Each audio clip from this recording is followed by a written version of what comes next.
서울시 교통방송 TBS가 미디어재단 TBS로 출발을 한 첫날입니다. 교통기상정보 중심의 교통 전문 방송에서 시민이 주인인 방송, 시민과의 진정한 소통을 이뤄내는 공영방송으로 새로운 도약을 이뤄갈 계획인데요. 시민과 함께하는 방송으로 거듭나는 데에는 우리 청취자 여러분의 관심과 사랑이 필요하다는 것 잘 아시죠? 오늘도 핫한 뉴스로 준비했습니다. 김지윤의 이브닝쇼 시작합니다. 네, 서울타임즈 시간입니다. 오마이뉴스 박정호 기자 그리고 정상근 기자와 함께합니다. 어서 오세요. 안녕하십니까. 네, 일단 먼저 속보부터 좀 전해드려야 될 것 같습니다. 전북 지역 대설특보가 내려진 가운데 순천 완주 고속도로 3회 2터널 내에서 차량 수십 대가 잇따라 추돌해 30여 명이 넘는 사상자가 나왔습니다. 네, 사고 현장 소식 프레시안 전북취재본부의 김성수 기자 전화 연결해서 알아보겠습니다. 안녕하세요. 네, 안녕하십니까. 네, 기자님, 지금 사망자가 3명의 인명피해가 30명이 넘는다라는 이야기까지 들었습니다. 현재 추가로 들어온 소식이 있습니까? 네, 지금 6시 현재까지 사망 3명, 네. 부상 1명, 경상 42명에서 총 46명의 사상자가 났습니다. 처음 사고 발생 당시에 13명 부상자로 출발을 했었는데요. 네. 사고 중간에 사망자가 1명이 있었고 또 불탄 차량에서 불에 탄 사망자가 또 발견됐습니다. 그리고 좀 전인 6시에 또 한 명의 사망자가 발생해서 사망자가 3명이고 중경상 부상자가 43명으로 지금 현재까지는 집계되고 있습니다. 아, 그렇군요. 지금 터널 안에 차량이 몇 대나 있는지 확인이 되나요? 이 차량 지금 몇 중 추돌 사고인지에 대해서 각 기관마다 좀 집계가 분분한데요. 네. 소방 쪽에서는 20중 추돌, 그 다음에 도로공사에서는 그것보다 좀 적은 숫자인데 아직 터널 안에 사고 현장이 제대로 수습되지 않았기 때문에 정확한 차량의 대수는 파악이 되지 않고 있습니다. 그러나 다중의 차량들이 이렇게 추돌 사고를 낸 것으로는 보여지고 있습니다. 그렇군요. 터널 내에 지금 CCTV도 화재 때문에 다 불에 탄 상태이기 때문에요. 안의 현장 소식을 제대로 볼 수가 없는 상황입니다. 네, 그렇군요. 지금 탱크 롤이라고 하죠. 유조차 커다란 물탱크 같은 거 이렇게 올린 차. 자, 이 차량에서 화재가 났다고 들었습니다. 그래서 유독가스도 있고 해서 굉장히 현장 수습이 어렵다고 들었는데요. 네, 이 유독가스가 내뿜는 연기 때문에 초기 진화에 굉장히 어려움을 겪으면서 이제 조금 이 사고 현장이 더욱더 복잡해진 건데요. 네. 이 탱크로리가 약 24톤의 탱크로리입니다. 유독물질, 현재까지는 처음에는 수산화나트륨이냐 질산이냐, 이 적재된 물질에 대해서 갑론을박도 많았는데, 현재는 질산으로 이렇게 파악이 되고 있습니다. 약 18,000리터 정도의 질산이 실려 있는데, 이 탱크로리가 일단 이 3회 2터널의 총 연장 길이가 712m입니다. 네. 이 탱크로리가 이 터널을 들어가서 약 100m 정도가량 주행하던 중에 옆으로 넘어지면서 또 불이 붙으면서 이 사고가 좀 커진 것 같습니다. 아, 그렇군요. 자, 주말 사이에 눈도 쌓여 있었을 테고, 그리고 오늘 아침에도 눈이 굉장히 많이 왔었죠. 네네네. 결국에는 탱크로리가 넘어졌다라는 말씀을 하시는 거 보니까 블랙아이스가 사고 원인이 아닐까라고도 짐작을 하는 것 같은데, 현장에서는 어떤 이야기를 하고 있나요? 취재하고 있는 저희들도 그러지 않을까라는 생각을 하고 있는데요. 아직 그 사고를 수습하고 있는 당국에서 정확한 그 사고 원인은 밝히지 않고 있기 때문에 아직 정확한 것은 조금 시간이 지나봐야 알겠습니다. 네. 그러나 현장에 눈이 많이 왔었고 또 터널 안이 상대적으로 좀 결빙이 많은 구간이 있다 보니까 또 무게가 있는 이 탱크로리가 그 블랙아이스에 의해서 좀 전도되면서 넘어지면서 사고가 이어지지 않았나, 이렇게 지금 현재까지는 추정을 할 뿐입니다. 네, 알겠습니다. 네, 김성수 기자님 소식 전해주셔서 고맙습니다. 네, 감사합니다. 네, 지금까지 프레시안의 전북취재본부 김성수 기자였습니다. 사고가 굉장히 크게 난 것 같아요. 네. 정말 눈 오고 블랙아이스 이런 문제들이 계속 나올 수밖에 날씨였기 때문에요.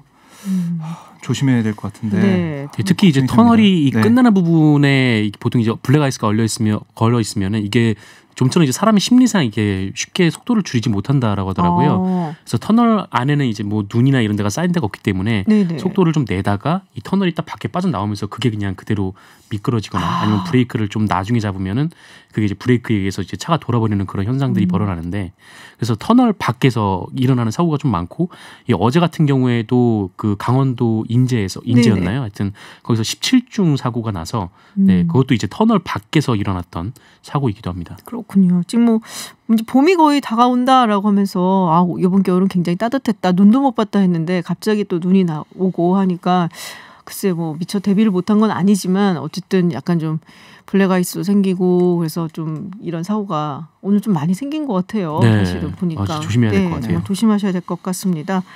자, 다른 이야기 또 나눠보도록 하겠습니다. 코로나19 좀 조용했었는데 2명이 더 발생을 했어요. 그래서 30명이 됐죠. 네, 닷새 동안 이 코로나19 확진자가 나오지 않았었는데 어제 이 코로나 확진자가 1명 추가가 됐습니다. 서울 종로구에 사는 82살 한국인 남성 이 확진자로 드러났고 그리고 오늘 새벽에 그 부인이 30번째 확진자로 새롭게 소식이 들어왔습니다. 그래서 이 먼저 발견된 29번째 남성 환자가 뭐 가슴에 통증을 느껴서 이 지역의 개인 의원 2곳을 방문했다라고 하고 엊그제는 이 고려대학교 안암병원 응급실을 찾았다가 응급실 의사가 폐렴 증상을 의심해서 신종 코로나 바이러스 코로나19 검사를 했고 양성 판정을 받았습니다. 근데 이분이 뭐 어디를 다녀오시거나 하신 분이 아니에요. 네. 그래서 이게 도대체 어디서 그럼 감염이 된 거냐 하는 이야기가 많더라고요. 이 지금 접촉 경로가 좀 오리무중이거든요. 그러니까 지금까지 나왔던 확진자들 같은 경우에는 당국이 주시를 하고 있던 분들이었어요. 그래서 좀 체크를 하고 뭐 이분들 뭐 밀접 접촉자로 분류가 됐던 분들 중에 확진자가 나왔는데 그런데 29번 확진자 그리고 30번 확진자 같은 경우에는 그 감시 대상이 아니었습니다. 그러니까 보고 있던 분들이 아니었는데 갑자기 그 코로나19 양성이 확인이 된 상황이어서 그래서 이분들이 어디서 접촉을 했고 또 이분들이 그동안 이제 알려지지 않았던 시간 동안에 어디를 돌아다녔는지 이거를 좀 빨리 밝혀내는 게 지금 급선무가 됐어요. 그래서 뭐 일단은 뭐 지금까지는 아까 말씀하신 대로 뭐 중국은 물론 아예 해외여행을 다녀온 바가 없다라고 하고 최근에요.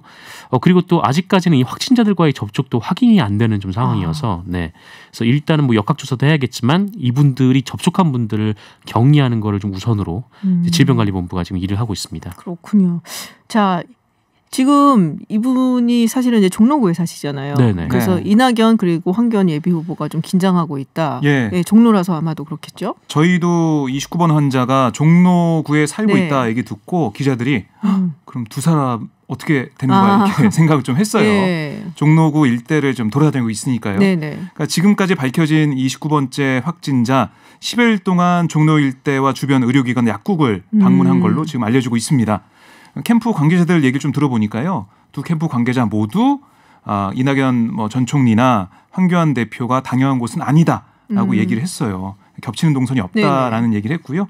앞으로 뭐 지금까지도 대중들이 모이는 행사에 참석하지 않았고 정중동 행보, 그러니까 조용히 다니는 행보를 좀 보이고 있고 두 후보 다 보이고 있고 또 여러 가지로 마스크나 아니면 손세정제 이런 걸로 통해서 많이 조심하고 있다.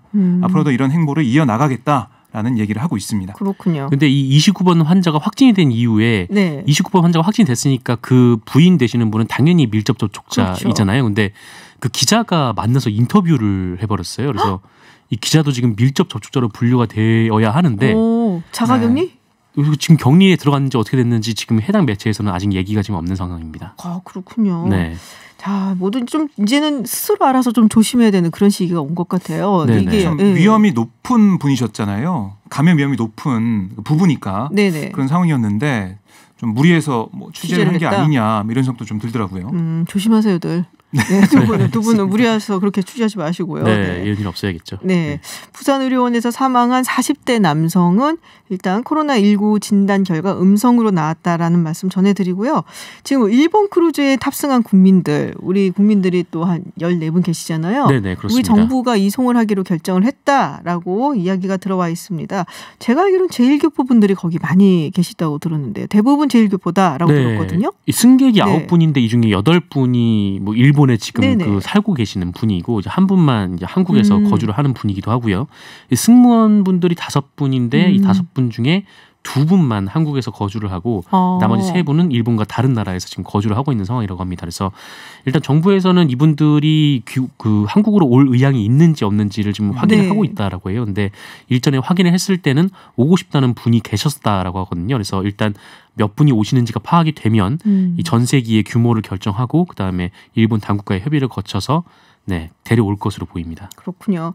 네, 얼른 좀 오셔서 뭐 격리가 되더라도 확인도 좀 받고 검사도 받고 그리고 무사히 또 뭐 귀국을 하시고 또 귀가하셨으면 좋겠다라는 생각이 드네요. 얼마나 답답할까 진짜. 답답하고 공포스러울까 이런 생각이 들더라고요. 네, 거기가 무슨 그런 얘기까지 했었잖아요. 거기 있는 이제 승객 중에 한 명이 여기가 무슨 바이러스 배양 접시냐 뭐 이런 말까지 했었잖아요. 그러니까요.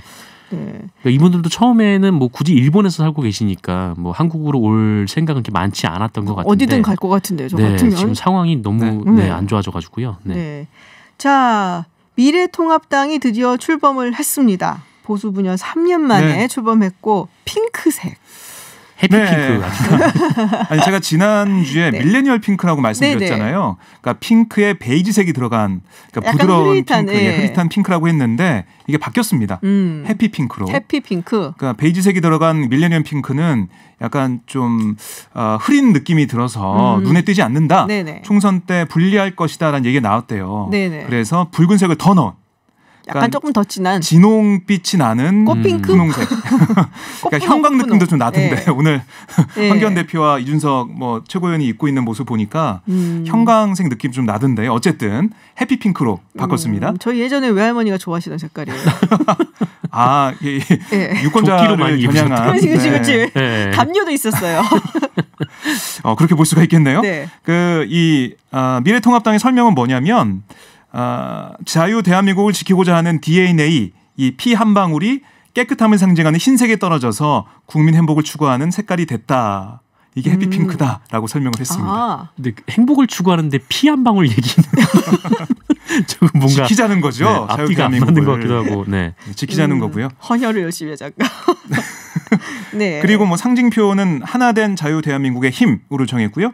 로고 모양은 자유 대한민국의 DNA가 국민 가슴에 모여서 국민 행복과 희망을 끌어안는 모습을 형상화했다라고 밝혔습니다. 그러니까 약간 사람이 이렇게 뭐 안고 있는 이런 모습 같네요. 이런 모습인데 그러니까? 엄지를 들어올리는 것 같기도 하고요. 엄지처럼 보이기도 하고요. 아까 피 한 방울 하니까 혈액 같아 저는.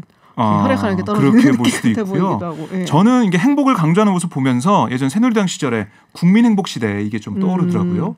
그래서 결국 이 보수 통합을 했는데 결국에는 새누리당의 재판이 아니냐, 도로 새누리당 그런 아니냐, 비판도 있죠. 이런 비판이 나오는데 또 행복이라는 그 단어도 좀 눈에 띄더라고요, 저는. 핑크색이 굉장히 좀 뭐랄까 놀라운 선택이긴 해요. 여전히 그래도 보수 정당이 핑크색이라. 이것도 예전에 아마 진보 정당 쪽에서 핑크색 쪽으로 약간 좀 형광색 쪽으로 했던 걸로 기억을 좀 하고 있는데 어쨌든 지난번 새누리당 때도 빨간색, 붉은색을 내세우면서 좀 획기적인 모습을 보였다면 이번에도 분홍색을 내세우면서 좀 더 변화한 모습을 보여주고자 했다. 이렇게 볼 수가 있습니다. 자, 근데 뭐 남은 과제는 여기서 또 이렇게 중도층도 끌어안고 조금은 외연을 확장해야 되지 않겠어요? 그렇죠. 그런데 이게 참 쉽지 않아 보여요. 왜냐? 유승민 의원이 오늘 통합당 출범식에 안 왔습니다. 이러기도 쉽지가 않은데 사실 그 불출마 선언하면서 통합을 위해 헌신하겠다 이런 입장을 밝혔는데 출범식에 안 왔어요. 그래서 주변 얘기 좀 들어보면 뭔가 마음에 안 드는 게 있는 게 아니냐.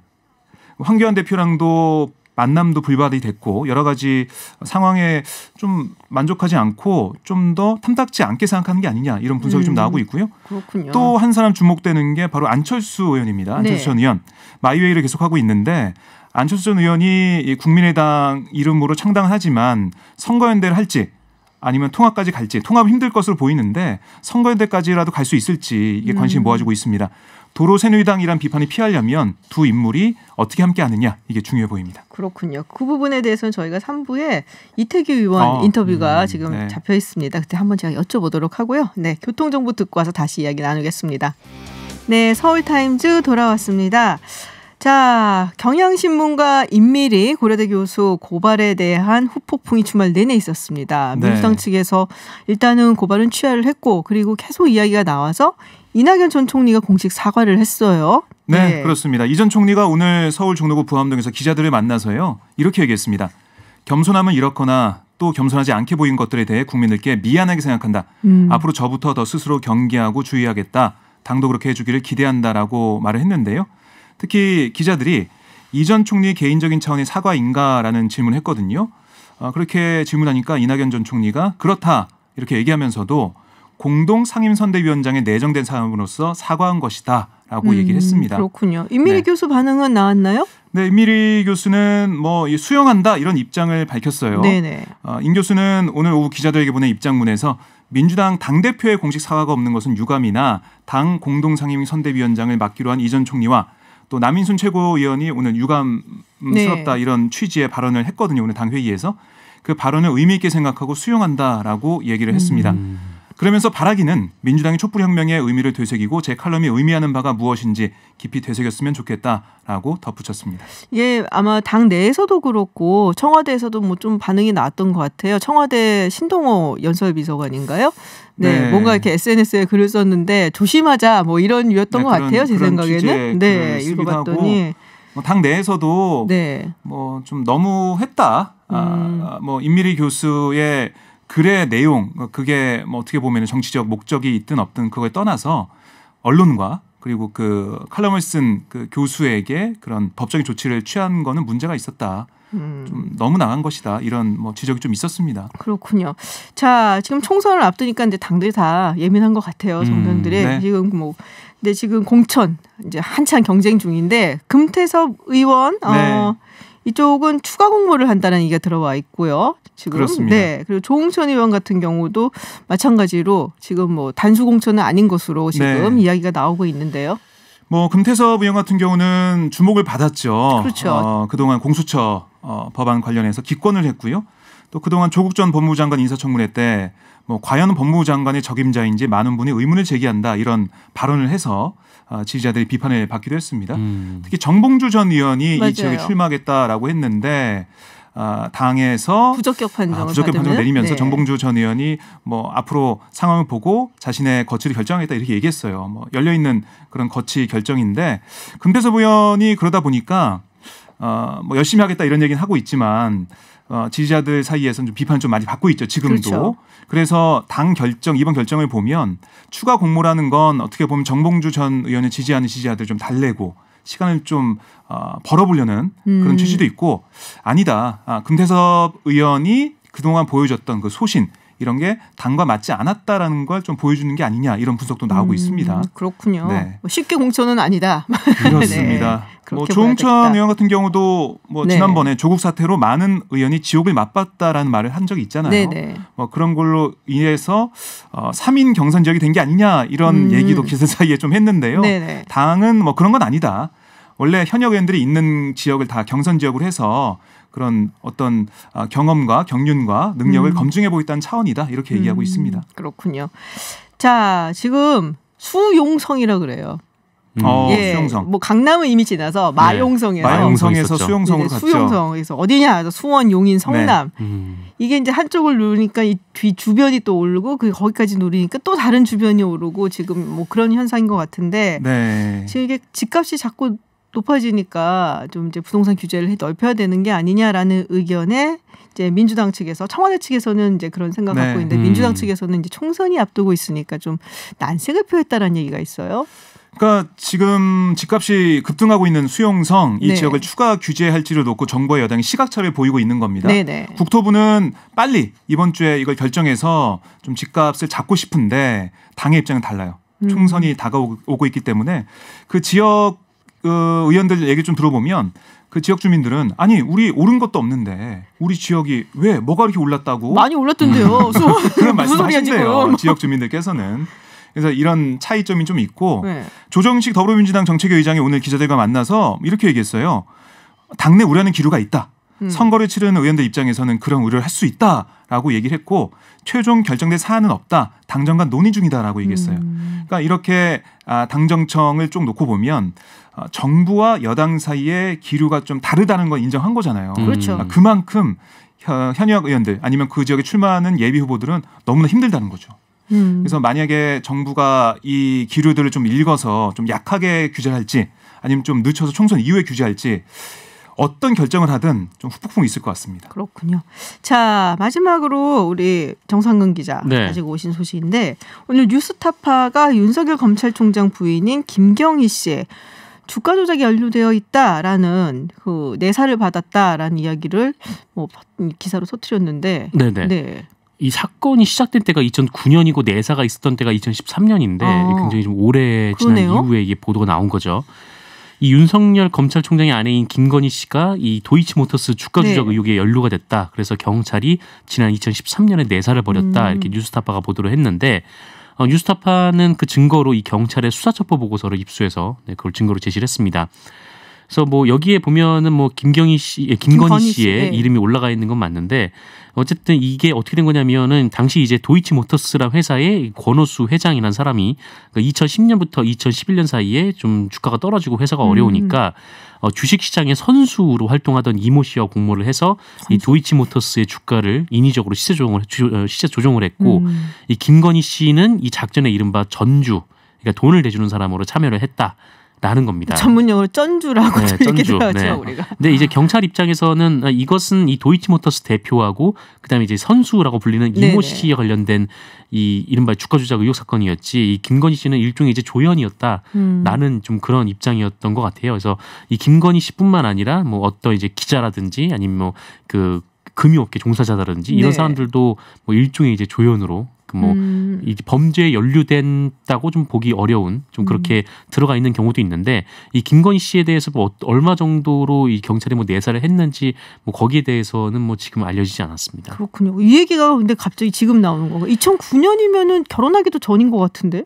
네, 그렇죠. 네, 결혼하기 전이고 내사를 시작한 2013년도 아마 결혼하기 전이었던 걸로 알고 있는데 어쨌든 당시에 경찰이 수사를 했는데 이게 금감원에서 자료를 받아야 이게 정확하게 어떻게 된 거고 그걸 알 수가 있는데 금감원에서는 제출을 잘 경찰에 하지 않았대요. 왜요? 왜냐면은 이 금감원에서는 법상 영장이 있어야만 이게 제출이 가능하다라는 겁니다.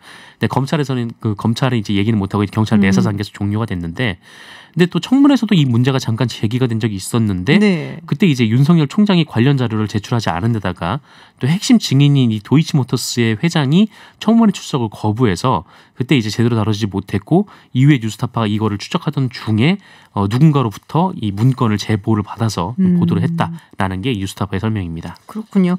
오늘 이렇게 계속 올라오더라고요. 그래서 저도 궁금했는데 정상근 기자 잘 설명해 주셨네요. 네, 서울타임즈 국내 뉴스 여기까지 듣도록 하겠습니다. 지금까지 정상근 기자 그리고 오마이뉴스 박정호 기자였습니다. 오늘 고맙습니다. 고맙습니다.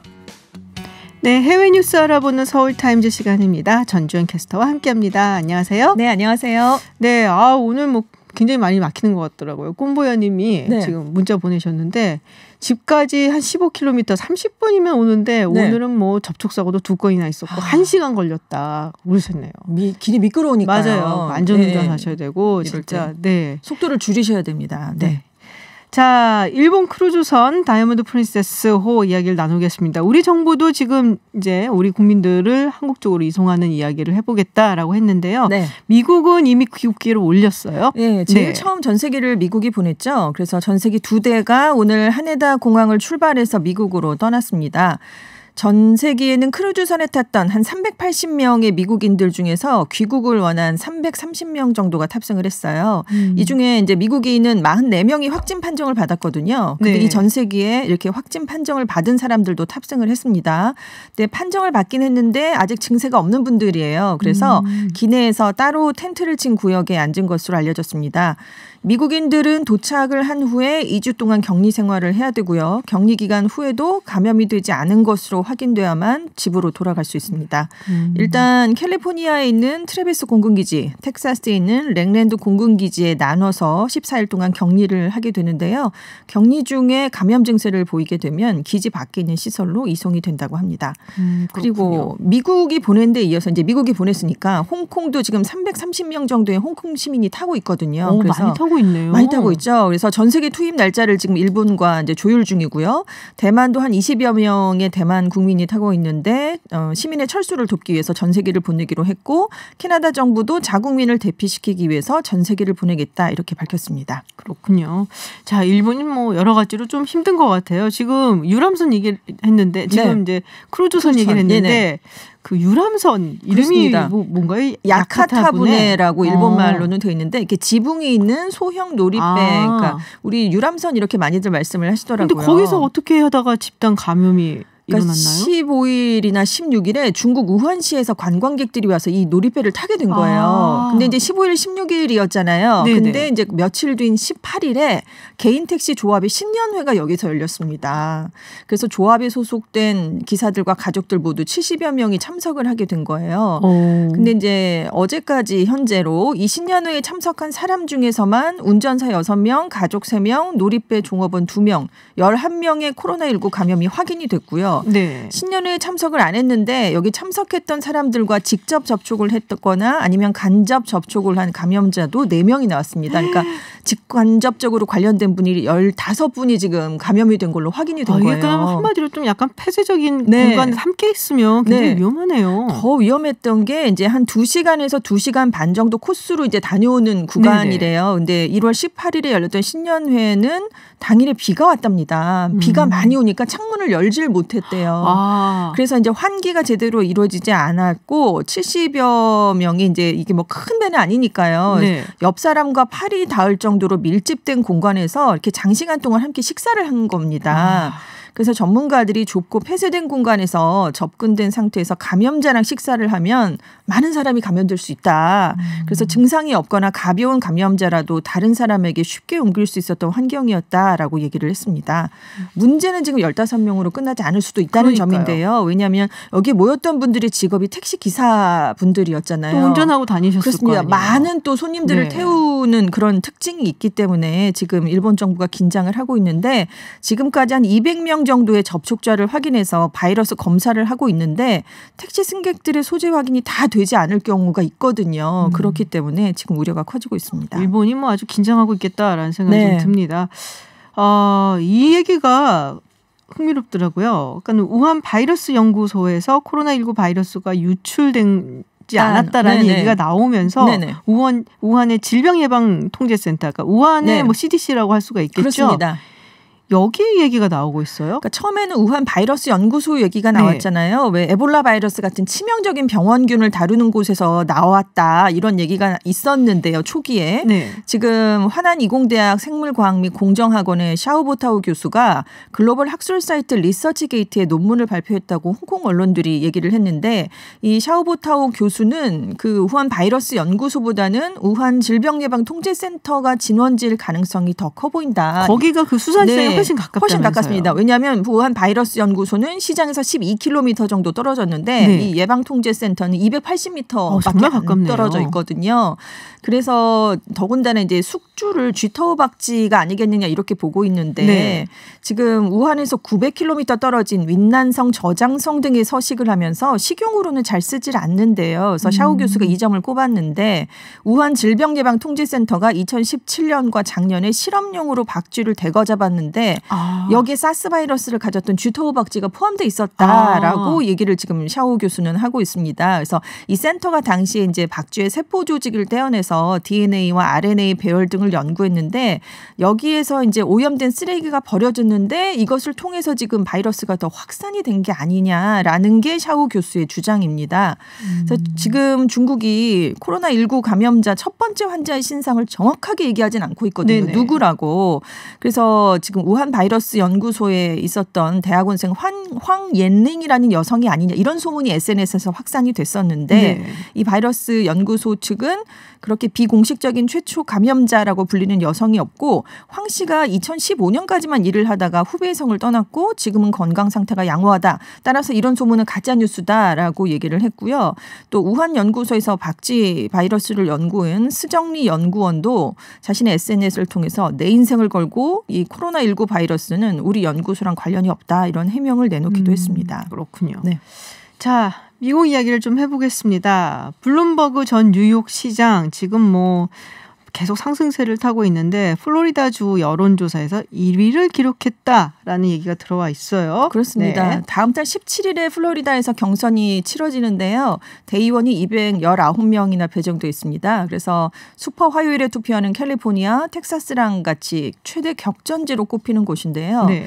여론조사 기관 세인트피스폴스가 최근에 여론조사를 해봤더니 블룸버그가 지난달보다 10%포인트가 더 오른 27.3%의 지지율로 1위를 차지했다라고 더힐이 보도를 했습니다. 근데요. 네. 플로리다가 네. 특히 팜비치 같은 데는 네네. 워낙에 유태인 인구가 많아요. 네.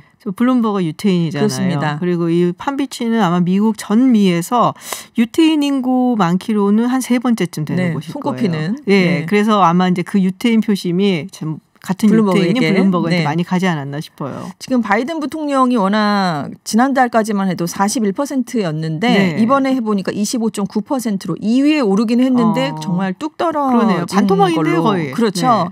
그리고 이제 3위가 부티지지 사우스밴드 전 시장이 10.5%, 4위가 샌더스 의원으로 10.4%. 그러니까 3위권을 이제 거의 엎치락뒤치락 하니까요. 네. 또 플로리다의 성소수자도 많이 살고 그렇습니다. 있죠. 그래서 더힐이 왜 이런 결과가 나왔을까 분석을 해봤는데 공격적인 광고 지출 때문이다라고 얘기를 했는데 왜냐하면 아이오와랑 뉴햄프셔는 유권자들이 현장 활동, 대면 만남 이걸 중요하게 여기는데 플로리다는 인구가 2,100만 명이 넘기 때문에 이렇게 대면 만남으로만 소화가 안 되거든요. 그렇죠. 그래서 좀 넓은 지역은 미디어 광고가 중요하기 때문에 지금 블룸버그의 인기가 좀 높아지고 있다 이런 얘기를 하고 있는데 블룸버그가 지금 작년 11월 말에 선거운동을 시작했는데 지금까지 우리 돈으로 4,100억 원을 광고비에 들였다고 합니다. 역시 돈은 많군요. 지금 뭐 그래서 계속 올라가니까 이제 네. 민주당의 다른 예비 후보들 네. 네, 뭐 굉장히 공격을 많이 하고 있는데 그렇습니다. 재미있는 얘기가 있습니다. 런닝메이트로 블룸버그 전 뉴욕시장이 힐러리 클린턴 전 국무장관을 네. 검토하고 있다라는 검토하고 이야기가 있다. 네, 네. 들어와 있어요. 미국의 인터넷 매체 드러지 리포트가 15일에 이제 보도를 한 건데요. 블룸버그 캠프랑 가까운 소식통들을 인용해서 지금 이런 러닝메이트 검토설을 보도를 한 겁니다. 검토설. 네, 캠프에서 내부에서 이제 여론조사를 해봤더니 블룸버그 클린턴 조합이 어마어마한 위력을 발휘할 것으로 전망이 됐다라는 거예요. 그래서 이제 블룸버그 전 시장이 정 부통령 후보가 동일한 주에 거주할 수 없다는 취지의 수정헌법 제12조에 따라서 앞으로 주소지를 뉴욕에서 콜로라도나 플로리다에 있는 자택으로 옮기는 방안도 검토 중이다라고 역시 드러지 리포트가 얘기를 했습니다. 클린턴 전 장관도 뉴욕에 살고 있으니까요. 네.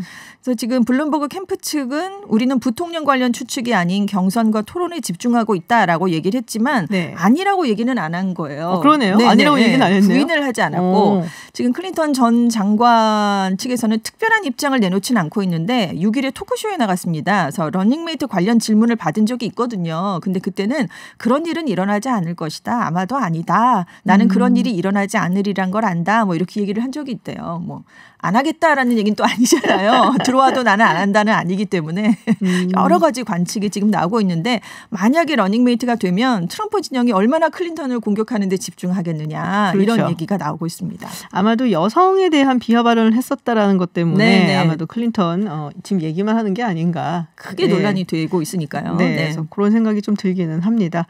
네, 오늘 해외 뉴스 여기까지 듣도록 하겠습니다. 지금까지 전준 웨싱캐스터였습니다. 고맙습니다. 네, 감사합니다. 네, 이어지는 3부에서는요. 국민의당 창당준비위원회 집행위원장인 이태규 의원 연결해서 새 출발하는 국민의당 또 총선을 앞둔 각오와 당내 분위기 들어보고요. 또 바로 이어지는 공약 파파라치 코너를 통해서 4.15 총선에서 우리 유권자들이 원하는 핵심 의제는 무엇인지 하나하나 살펴보는 시간 갖겠습니다. 저는 잠시 후 7시 김지윤의 픽으로 돌아오겠습니다.